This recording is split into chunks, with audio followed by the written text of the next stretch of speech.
মোহতারাম হাজিরিন, এই যে বসে আছেন, বসতে পেরেছেন, এতগুলো আলিম উলামাকে এখানে আনতে পেরেছেন একটা স্বাধীনতার পরে। এই জাজরে বহু মাহফিল বন্ধ হয়েছে। ফারিদ থেকে পুলিশ এসে বলে গেছে এই হুজুরের ওয়াজ জায়েজ নাই। তো এই হুজুর আর এখানে ওয়াজ করতে পারে নাই জাজরে। আজকে কোনো এই নাজায়েজ ফতোয়াটা প্রশাসন মুফতি সাহেবরা দিতে পারে না। আপনারা স্বাধীনতার পরে আজকে ওলামা হজরতদেরকে থানা পারমিশন ব্যতিরিকে পেয়েছেন, এটা আল্লাহ পাকের অনেক বড় নিয়ামত। এটা আপনার স্বাধীন বাংলার স্বাধীন অধিকার। এই যে অধিকারটা ফিরে পাইছেন, এর শুকরিয়া আদায় করে শেষ করা যাবে? 17টা বছর 16টা বছর এই জুলুম অত্যাচারের শিকার আপনারা ছিলেন, যে আলেমদের চেহারা দেখতেও আপনাদেরকে দিবে না, খালি এমপি মন্ত্রী নায়ক নায়িকা বানায় এগুলো দেখার লেগে আপনাকে বাধ্য করেছে। বহরহাল আল্লাহ তাআলা পরিবর্তন করনে ওয়ালা কে? ওলামায়ে দ্বীনদের কোরবানি, মুসলমানের রক্তের বদলা আল্লাহ তাআলা দান করেছেন। যে নির্দ্বিধায় আপনারা দ্বীনি কথা শোনার জন্য বসতে পেরেছেন, আসতে পেরেছেন, মাহফিলের ইন্তজাম হয়েছে, যাকে খুশি তাকে দাওয়াত দিতে পারতেছেন। যাদেরকে জেলখানায় বন্দি করে রেখেছে তাদের দেখার জন্য এখন লক্ষ জনতার ভিড়। আল্লামা মামুনুল হক যেখানে যায় সকাল 9টা নাই 10টা নাই, দেখার জন্য মানুষ ভিড় করে। কেন? 3 বছর দেখতে দেয় নাই, পিপাসা লাগছে। চতুর্দিক থেকে মানুষ সকালে দুপুরে রাত্রে 12টা 1টার সময় একত্রিত হয়ে যায়।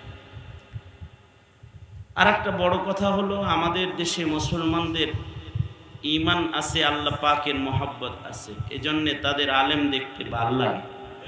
এটা তাদের ঈমানের অংশ। আলেমদের কথা শুনতে ভাল লাগে, আলেমদের চেহারা দেখলে তাদের হৃদয় শান্ত হয়, এটা ঈমানের হিস্সা। ঈমান থেকে ওলামাদের মহব্বত জাতির হৃদয়ে আছে। এই মহব্বত যারা কাটতে চেয়েছে তারা দেশেও জায়গা পায় নাই। এই জাতি তাদেরকে মাটি দিয়ে হাইটা যাইতে দেয় নাই, উইরা যাইতে বাধ্য করেছে। সুতরাং এটা একটা নিয়ামত। এই নিয়ামতের শুকরগুজার হই। আওয়াজ করে বলুন আলহামদুলিল্লাহ। আরো জোরে আওয়াজ করে বলেন আলহামদুলিল্লাহ। এই খোঁচাখুচি সুতা টানাটানি বাদ দিই, এগুলো না করি। আয়াত ও হাদিস থেকে কিছু কথা আপনাদের কানে দেওয়ার এরাদা, তাই কোনো ভূমিকা ছাড়া আমি আমার আলোচনায় প্রবেশ করতেছি। আল্লাহ তাআলা কিছু উপকারী কথা আপনাদের কানে পৌঁছায় দেওয়ার তৌফিক দান করেন। আপনারা দোয়া করুন, বলুন আমিন। আল্লাহ পাকের একটা আজব নিয়ামত হলো মুহাব্বতের নিয়ামত। নিয়ম হলো, যেই বিষয়ে মানুষের হৃদয়ে মহব্বত পয়দা হয়, ওই বিষয়টা কঠিন হইলেও ওই বিষয়টা করা মানুষের জন্য মহব্বতের কারণে সহজ হয়। যে কোনো বিষয়ে মহব্বত থাকলে পরে কঠিন জিনিস সহজ হয়। এ কারণেই মুরব্বীরা কয়, যদি থাকে বন্ধুর মন, গান পাড়ি দিতে কতক্ষণ। মহব্বত থাকলে পরে নদী নদী মনে হয় না, ঠান্ডা ঠান্ডা মনে হয় না। জালালউদ্দিন রুমি রহমতুল্লাহ আলাইহি লিখেছেন যে প্রেমে মহব্বতে পইরা নদী পার হইয়া শীতের দিনে যায় মাসুকার দরজায় দাঁড়াইছে। প্রেমিকায় কয়, আইলা কেমনে গো? এই ঠান্ডার ভিতরে নদী পার হইলা কেমনে? কয়, কই নদী? আসলে মহব্বতের কারণে নদী আর নদী মনে হয়নি। প্রেম থাকলে পরে কঠিন বস্তু সহজ হয়। এ কারণেই আল্লাহ তাআলা মায়েদেরকে প্রেম দান করছেন, মহব্বত দিছেন সন্তানের, যেন কঠিন মায়ের কাছে সহজ হয়ে যায়। সন্তান পালা একটা কঠিন কাজ, মায়ের কাছে এটা পান্তা ভাতের চাইতে সহজ কাজ। মায়ের কাছে সন্তান লালন সহজ। মা বিরক্ত হয় না, কষ্ট কষ্ট মনে করে না। কারণ হলো আল্লাহ তাআলা সন্তান দেওয়ার আগে সন্তানের প্রেম মায়া মাকে হাদিয়ে দিছে। সুবহানাল্লাহ, আওয়াজ করে বলেন। আপনি আমি একটা বাচ্চা বেশি সময় রাখতে পারবো না, কিছু সময় রাখতে হাত ব্যথা করবো, এরপরে বলবো হ্যাঁ না তোমার ছেলে তুমি নাও। কারণ আপনার আমার মহাব্বতের আয়তনটা ছোট, কিন্তু মা 24 ঘন্টা রাখলেও হাত ব্যথা করে না, পেটে বহন করে 1 বছর কষ্ট, কারোর কাছে কষ্ট বলে না, বরঞ্চ এই সন্তানের নড়াচড়া বন্ধ হইলে মা কান্দে। মায়া ভালোবাসার কারণে কষ্ট মা সহজ হয়ে গেছে। পেশাব পায়খানা সাফ করা মার কাছে গন্ধ লাগে না, মহব্বতের কারণে। আমনের শরীরে যদি খালি মুইতে দেয় তা আপনি 2 আঙ্গুল দিয়ে ধরবেন এই সরাসরি, কিন্তু মা সারা বছর পেশাব পায়খানা সাফ করে, কষ্ট হয় না। কারণ মাকে আল্লাহ তাআলা সন্তানের মমতা, ভালোবাসা, মহব্বত দান করছেন। মহব্বত হইলে দাঁড়ায় থাকতেও কষ্ট হয় না। প্রেমিকার জন্য অপেক্ষা করে, স্কুল কোন সময় ছুটি হইব এক নজর দেহ, গার্লস স্কুলের সামনে যে দাঁড়ায় রয়েছে, ঠ্যাং ব্যথা করে না, রোদ্রের ভেতরে তাও। কিন্তু ইমাম সাহেব যদি কেরাত লম্বা করে তো পিছন থেকে কয় কাম নাই তো কোনো, কি বড় সূরাটা ধরছে দেখছস। কিন্তু যার ভেতরে আল্লাহর মহব্বত আছে সে আবার ছোট কেরাত হইলে আফসোস করে, আহ আমার রবের কোরআন পড়তেছে, হুজুর আর একটু পড়তে পারবেন। আল্লাহু আকবার বলেন, আরো জোরে করে বলেন আল্লাহু আকবার। কারণ বইয়া থাকতে, দাঁড়ায়া থাকতে নামাজে তার ভালো লাগতেছে। কার মহব্বতে? আওয়াজ করে বলেন কার মহব্বতে? আল্লাহর মহব্বতে ভালো লাগতেছে। মহব্বত যদি থাকে, মহব্বতে কষ্ট হইলেও মিষ্টি মিষ্টি লাগে কষ্টটা। মহব্বতে কষ্ট কি লাগে? হ্যাঁ, मोहब्बत कष्ट मिष्टी लगे। जफा जो इश्क में होती है वो जफा ही नहीं, जफा जो इश्क में होती है वो जफा ही नहीं, सितम ना हो तो मोहब्बत में कुछ मजा ही नहीं। मोहब्बते कष्ट करले এই কষ্টটা ভালোই লাগে, কষ্টের কষ্ট মনে হয় না, কষ্টের ভেতরে একটা মিষ্টতা অনুভব হয় প্রেমের কারণে, মহব্বতের কারণে। এ কারণে আবেদের ইবাদতে যদি কষ্ট হয়, ভিজা জায়গায় বহাইছে, কষ্টটা একটা মেঘ তো হইছে, কাদা হইছে, নিচের থেকে খালি ঠান্ডা ভাব উঠতেছে, মানে শুকনা লুঙ্গি নিয়ে আইছিল, ভিজা গেছে, এরপরেও ভালোই লাগতেছে। যাক একটু ভিজতেছি আল্লাহর জন্যই তো, এটা একটা মহাব্বত, এটা একটা মহাব্বত, মহাব্বতের কারণে ভাল লাগে। জালালউদ্দিন রুমি রহমতুল্লাহ আলাইহি ইশকে মাজাজি দিয়া, লাইলি মজনুর প্রেম দিয়া আল্লাহ প্রেম বুঝাইছে। জালালউদ্দিন রুমি মাআরিফে মসনবী, মসনবী শরীফের ভিতরে এই দুনিয়ার প্রেম দিয়া, ইশকে মাজাজি দিয়া ইশকে হাকিকির উদাহরণ পেশ করছেন জালালউদ্দিন রুমি। জালালউদ্দিন রুমি রহমতুল্লাহ আলাইহি বলেন যে লাইলি একবার সিন্নি রান্না করে দরজায় দাঁড়ায়া ঘোষণা দিল, এই এলাকার সবাই দাওয়াত, আহেন সিন্নি খাও। দাওয়াত দিছে, কিসের দাওয়াত? সিন্নি খাওয়ার দাওয়াত দিছে। বীর করলে কইছে ভাই সিরিয়াল ধরেন তো। এমনি কেমনি দিব? সিরিয়াল ধরেন, সিরিয়াল কাতার হইছে সিন্নির লাইন। দেখবেন কোনো কিছু ফ্রি দিলে এটা লাইন ধরায়। আমরা মাঝে মাঝে ফ্রি খানা খাইতে লাইন ধরি মক্কা মুআজ্জমায়, মক্কা মুআজ্জমায় হজের সবরে ফ্রি খানা দেয়, তো ভিড় করলে কয় লাইন ধরেন, লাইন ধরেন। তো আমরা খিদার জ্বালায় কি করুন, আরাফা মিনা মুজদালিফা খাওয়ার নেই, লাইন ধরি। তো এই লাইলে সিন্নি খাওয়াইব, সবাই লাইন ধরাইছে, নিজের হাতে সিন্নি রান্না করছে।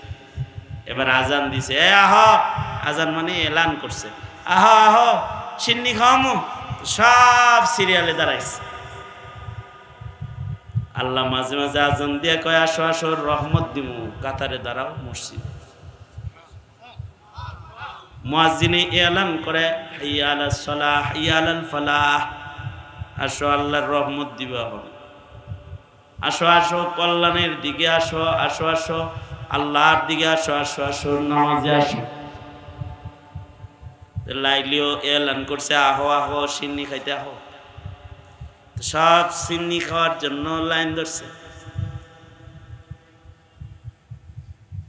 এই এলান এই ডাকটা মজনুর কান পর্যন্ত গেছে। মজনু ছুটে আইছে লাইলির সিন্নি খাইতে, কিন্তু মজনু আজব, সবাই সিন্নির কাছাকাছি যায় আর মজনু খালি সিন্নির থেকে দূরে লাইনে দাঁড়ায়। পেছন থেকে যে আসে মজনু তাকে সামনে দাঁড় করায়, যে পরে আসে হেরে কয় তুই আমার সামনে খাড়া, আর একজন আহে কয় তুই সামনে খাড়া। সব যারা আইতছে তাদেরই আগে দেয়, মজনু পিছনে। একজনে কয় ওই মিয়া পরে তো পাইতেন না কিছু, সবাই রে খালি সামনে দেন, আপনি পিছে দাঁড়ান কেন? আশিকারা মিল্লাতু মযহাব জুদাস, আশিকারা মিল্লাতু মযহাব খুদাস। এক এক প্রেমিকের প্রেমের ধরন এক এক রকম হয়। আল্লাহর প্রেমিক যারা তাদের প্রেমেরও ধরন একরকম হয়। আল্লাহ লাইলি প্রেমিক যে হেরও তো একটা ধরন আছে প্রেমের। মজনু কয় তোমরা লাইনে দাঁড়াইছো তাবারকের আশায়, আর আমি লাইনে দাঁড়াইছি আমার লাইলির দেখার আশায়। যদি আগে আগে তবারক নেই তাহলে লাইন থেকে সরাই দিলে ছেলে জন্ম। যত লম্বা সময় লাইনে দাঁড়ায় থাকবো লাইলির দেখতে পারব। আমি তো তবারকের জন্য লাইনে দাঁড়াই নাই, আমি ইশকের কারণে লাইনে দাঁড়াইছি। এই জন্যে তোমাগর তবারক ভাল লাগে আর আমার লাইনে দাঁড়ায় থাকতেও ভাল লাগে। কমাস কম বুরকার উপর দিয়েও তো আমার মা সুকারে দেখা যাইতেছে। আমর আলাদ দিয়ারি দিয়ার আলাইলা, বুরকা না দেয়াল দেখতেও ভাল লাগে। যে ঘরের ভেতরে প্রেমিকা আছে ও ঘরের দেয়াল দেখতেও প্রেমিকের মজা লাগে। তোমরা তো তবারকের দিকে নজর, আর আমার নজর হলো লাইলির দিকে। তোমরা তোমাদের দান্দায় থাও, আমি আমার দান্দায়।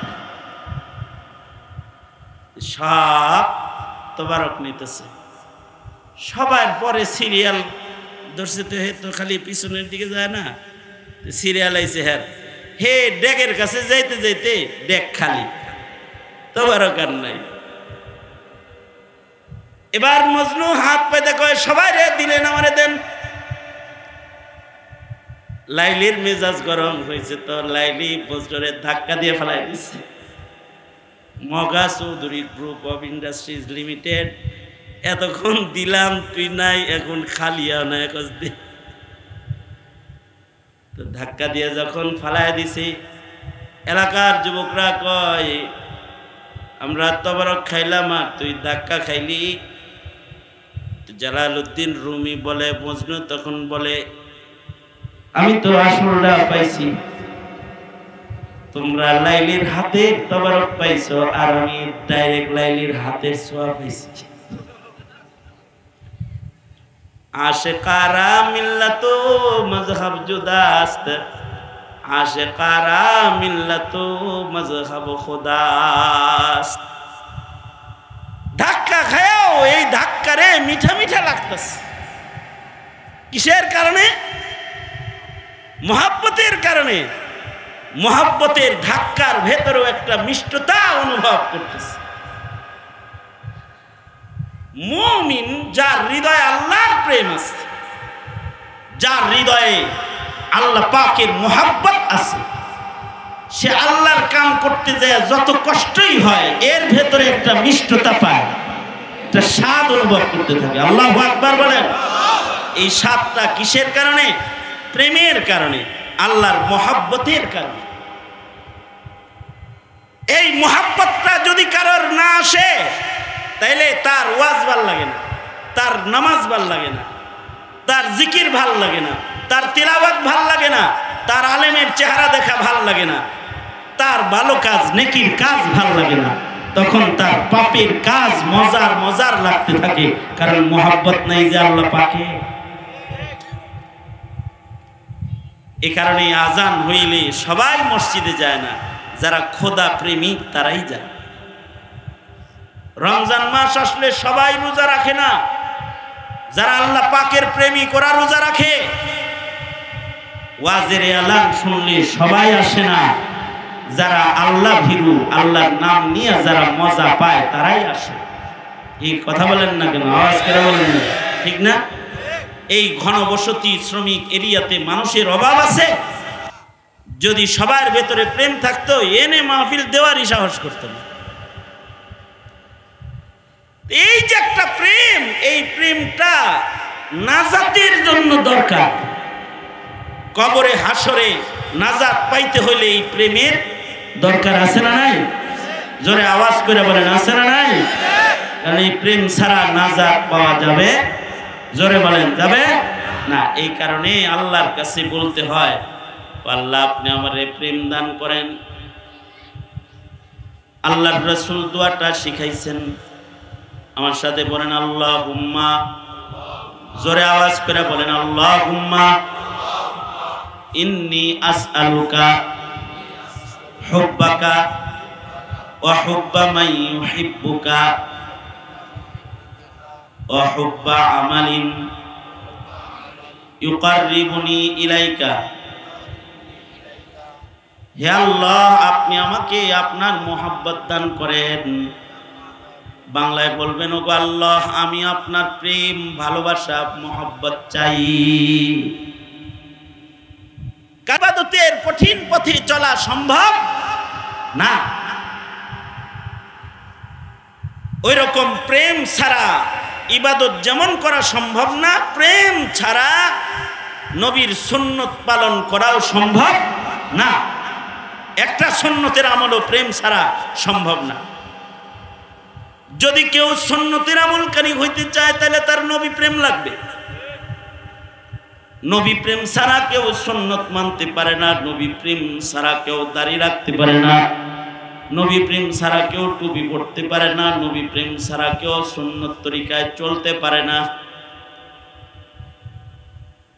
এ কারণে কিন্তু নবী প্রেমিকের গলা কাটা যাবে কিন্তু দাড়ি কাটা যাবে না। আর যদি সালমান এফ রহমানের মতো হয়, হ্যাঁ, তাহলে আস্তে কইরা দরবেশ বাবা ক্লিন সাদা হয়ে যাবে। আর যদি এটা হয় নবী প্রেমের, তাইলে উলামায়ে দেওবন্দকে যখন মাল্টার দ্বীপে বন্দী করা হয়েছে, ইংরেজরা দাড়ি কাটতে আসছে, তখন বন্দী আলেমরা বলেছে দাড়ি কাটো না, গলা কাটো। আল্লাহু আকবার, আরো আস্তে করে বলো, একটু আস্তে করে বলো, কি কাটো না? দাড়ি কাটো না, গলা কাটো। কারণ গলা কাটলেও কষ্ট পাবো না, দাড়ি কাটলে কষ্ট পাবো, কারণ এটা নিয়ে নবীর শাফাত নেওয়ার জন্য নবীর সামনে। একটা প্রেম, এটা একটা প্রেম, এটা একটা ভালোবাসা। এই ভালোবাসাটা আমাদের কম, এ কারণে আমাদের ভেতরে ইহুদিয়াত নসরানিয়াত প্রবেশ করে। এই ভালোবাসাটা সাহাবায়ে কেরামের ভেতরে ছিল সর্বোচ্চ, এ কারণে তারা নবীর সুন্নাহর খেলাফ কিছুই করতে পারে না, প্রেমের কারণে পারে নাই। আর আমাদের প্রেমের অভাবের কারণে আমরা নবীর অনুকরণ করতে পারি না। এটা হলো নবী প্রেমের অভাব, আল্লাহ প্রেমের অভাব। এই অভাবটা দূর হয় যে সকল কাজ করলে, জিকির করলে প্রেম বাড়ে আল্লাহ আল্লাহ রাসূল, কোরআন পড়লে প্রেম বাড়ে, কোরআন শুনলে প্রেম বাড়ে, আলেম ওলামার সামনে বসলে প্রেম বাড়ে। এ কারণে এই দেশে যারা বয়ান শুনে, ওয়াজ নসিহত শুনে, তারা কিন্তু বলে যে আমি আল্লাহ দিলে আলেমদের বয়ান শুই না দাঁড়িয়ে রাখছি, আলেমদের বয়ান শুই না আমি আমার ছেলেকে মাদ্রাসায় গেছি, আলেমদের বয়ান শুই না আমি তবলিগে গেছি। বলে বলে না? বলে কি বলে না? কারণ এই যে সামনে বসে আর কিছু শুনে তাদের প্রেম বাড়ে, আল্লাহ পাকের মোহাব্বত বাড়ে। এই মোহাব্বত বাড়ুক এটা ইসলামের দুশমনরা চায় না। এ কারণে ওরা ওয়াজ মাহফিলে বাধা দিয়েছে, এ কারণে ওরা আলেমদেরকে জেলখানায় বন্দী করেছে যেন কেউ আলেমের সামনে না বসতে পারে। আল্লাহ পাকের জগদ্দল পাথরকে আমাদের মাথার উপর থেকে সরাইছে। এখন ওয়াজ মাহফিল তো শুনতে পারতেছেন, যাইতে পারতেছেন, আলেমদেরকে যাদের জেলে ছিল তাদের কাছে পাইতেছেন। কি হবে? জাতির ভেতরে ঈমান বাড়বে, ঈমানি স্পিরিট আসবে, তাদের আল্লাহর প্রেম, নবীর প্রেম এটা বৃদ্ধি পাবে। আল্লাহ আল্লাহর রাসূলের প্রেমে যদি কারণ ঘাটতি হয় তাহলে আল্লাহ পাক নারাজ হয়। আমাদের তো আল্লাহ প্রেম, নবী প্রেমের ঘাটতির শেষ নাই, কিন্তু সাহাবায়ে কেরাম রিজওয়ানুল্লাহি আলাইহিম আজমাইন ওনাদের ভেতরে যদি এই প্রেমটা আল্লাহর রাসূল কখনো কম দেখতেন তাহলে শাসন করতেন। এই শাসন আমাদের ভেতরে এখন আর নাই।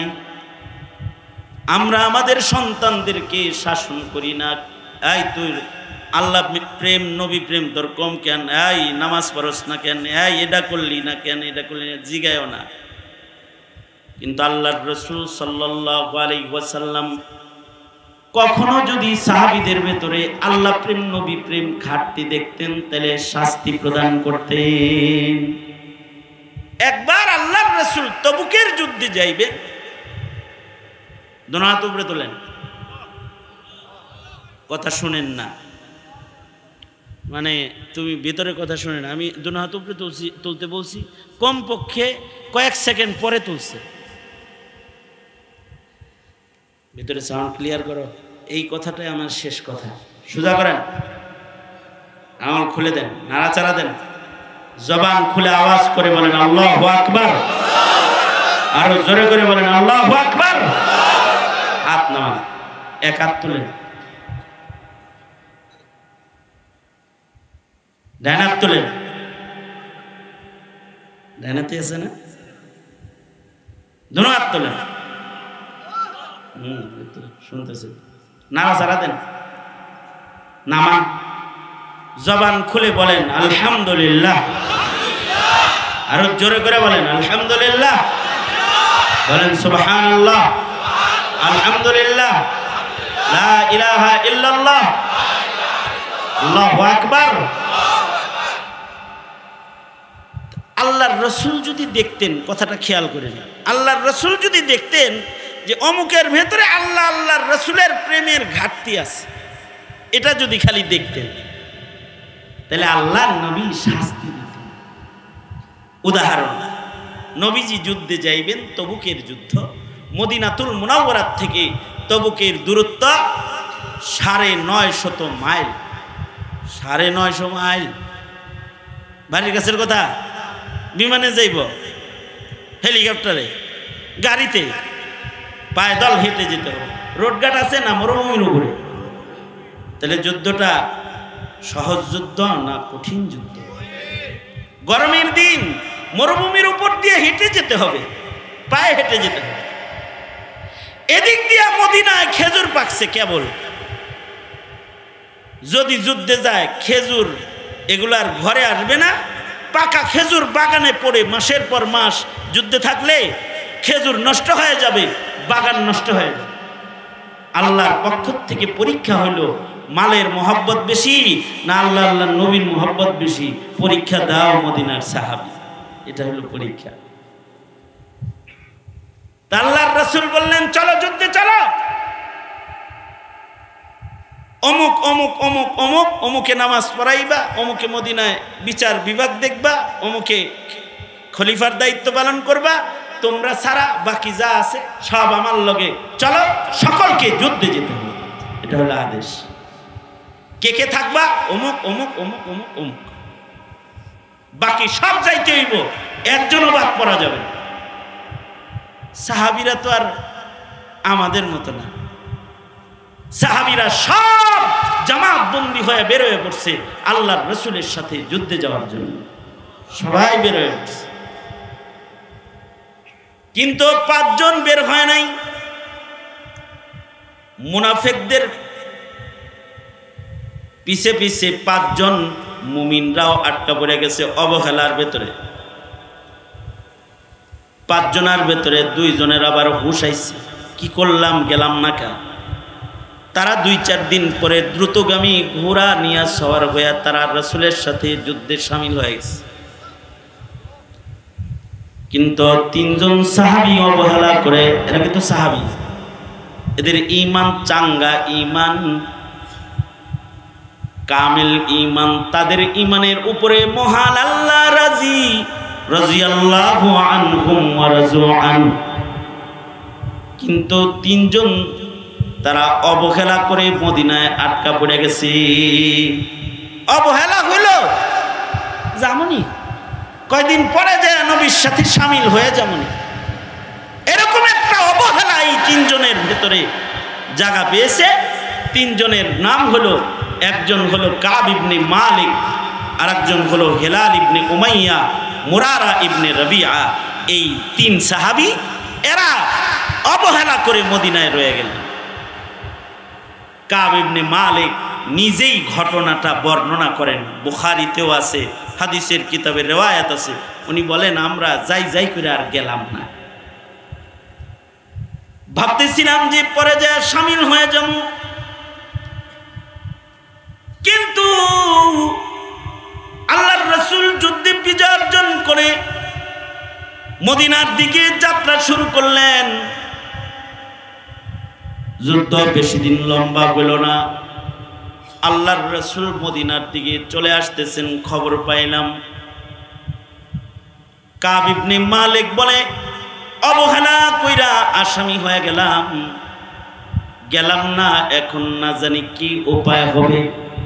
কাব ইবনে মালিক বলে, মনে মনে কথা রেডি করলাম, আল্লাহর রাসূল আসলে আল্লাহর রাসূলের কাছে সাজায় গোজায় ব্যাখ্যা দিব। কিন্তু নবীজি যখন মসজিদে নববীতে আসলেন আর আমাকে ডাকলে আমি কাছে গেলাম, আমায় রাসূল জিজ্ঞাসা করলেন, কাব যুদ্ধে গেল না কেন? কাব ইবনে মালিক বলে, সাদিকুল মাসদুক পয়গম্বরের চেহারা দেখার সাথে সাথে যা কথা বানাইছিলাম সব ভুলে গেলাম, সত্য প্রকাশ করতে বাধ্য হলাম। আল্লাহর রাসূলকে বললাম, ওগো আল্লাহর নবী, অবহেলা ছাড়া অন্য আর কোনো কারণ ছিল না, শুধুই মাত্র অবহেলার কারণে আমি যুদ্ধে শামিল হইনি। নবীজি বললেন, টাকা ছিল না? কাব বলেন, আমি বললাম ছিল। অসুস্থ ছিলাম না? সুস্থ ছিলাম। সওয়ারি ছিল না? শামিল হইতা। কাব ইবনে মালিক বলে, একটা না 2টা সওয়ারি ছিল, ইচ্ছা করলে যাইতে পারতাম, অবহেলা করে যাইনি। সত্য বলে দিলেন। আল্লাহর রাসূল এই অবহেলার শাস্তি দিলেন। আল্লাহর রাসূল বললেন, তোমাদের বয়কট করা হলো। মদিনায় ঘোষণা দিয়ে দিলেন, এই মদিনাবাসী, তোমরা কেউ এই 3 জনের সাথে কথা বলবা না, তাদের সাথে বেচা কেনা করবা না, ওরা সালাম দিলে সালামের উত্তর দিবা না, ওদেরকে কেউ সালাম দিবা না, ওদেরকে কেউ হালপুরসি করবা না, ওদের বয়কট করা হলো। বয়কট করা হয়েছে। কাব ইবনে মালিক বলে, হিলাল ইবনে উমাইয়া আর মুরারা ইবনে রবিআ এরা তো বুড়া মানুষ, শরমে এরা আর ঘর থেকেই বাইরে হয় না, বয়কট হয়ে গেছে, খালি কান্দে ঘরের ভিতরে। কিন্তু আমি তো নওজওয়ান, আমি সাহস করে মদিনায় মসজিদে নববীতে আসি রাসূল দেখার জন্য। নবী আমার দিকে না তাকাইলো, কেউ কথা না বললো, আমি তো রাসূল দেখতে পারবো কম আজ কম। কাব ইবনে মালিক বলে কখনো কখনো আমি বাজারে যাই, বাজারে গেলে কেউ আমার দিকে তাকায় না, আমি সালাম দিলে কেউ ওয়ালাইকুম আসসালাম কয় না, বয়কট হয়ে গেছে। কাব ইবনে মালিক বলে তারপরেও মসজিদে যাই, নবীজি আমার দিকে তাকায় না, কিন্তু আমি যাই আমার নিজের পিপাসা নিবারণ করতে, রাসূল দেখতে যাই।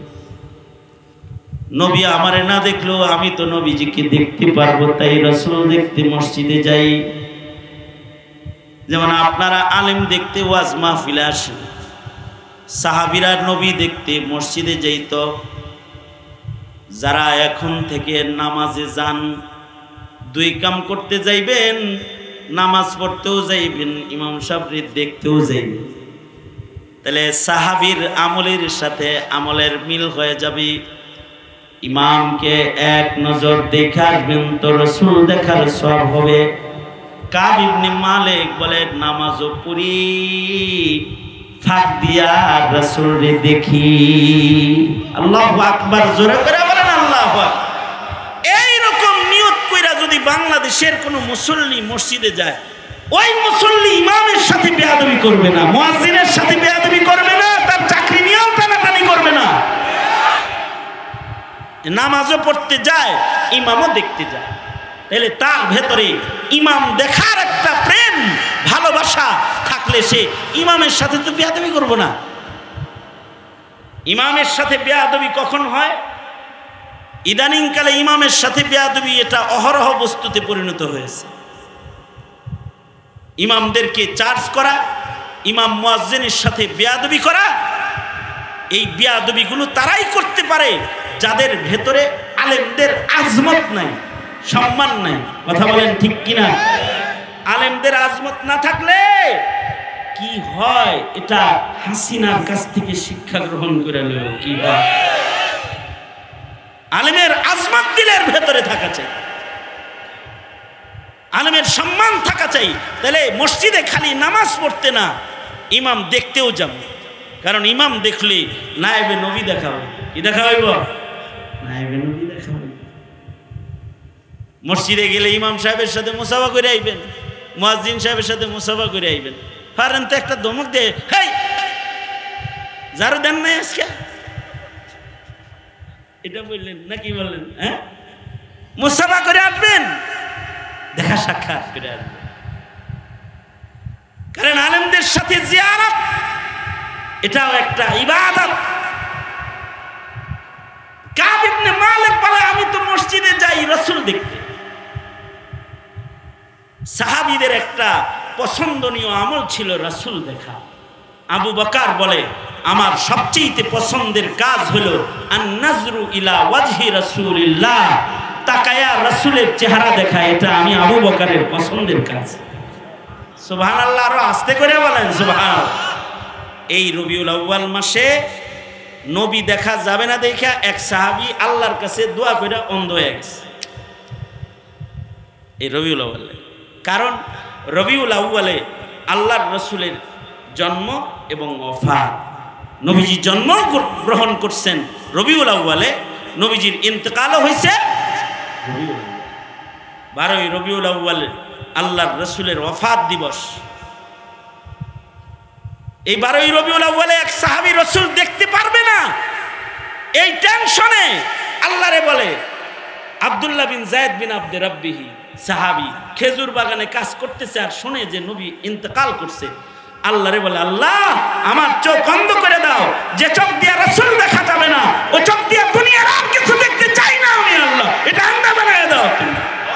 দোয়া করছে, দোয়ার সাথে সাথে অন্ধ হয়ে গেছে, সাথে সাথে অন্ধ হয়ে গেছে। রাসূল দেখা আলাদা একটা আমল, সাহাবায়ে কেরামের আমল। কাব ইবনে মালিক বলে কাছাকাছি যায় বসতাম, আল্লাহর রাসূলরে আমি দেখতাম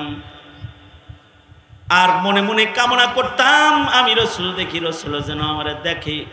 কাব ইবনে মালিক বলে আল্লাহর রাসূল আমারে ছায়া দেখতো না, কিন্তু আমি যখন নামাজে থাকতাম তখন কানি নজরে দেখতো।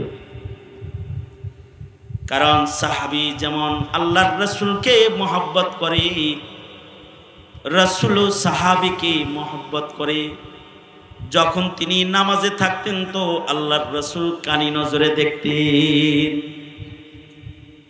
কাব ইবনে মালিক বলে 40 দিন পরে আল্লাহর রাসূল বললেন, এই কাব, ঘরে তোমার বিবি আছে না?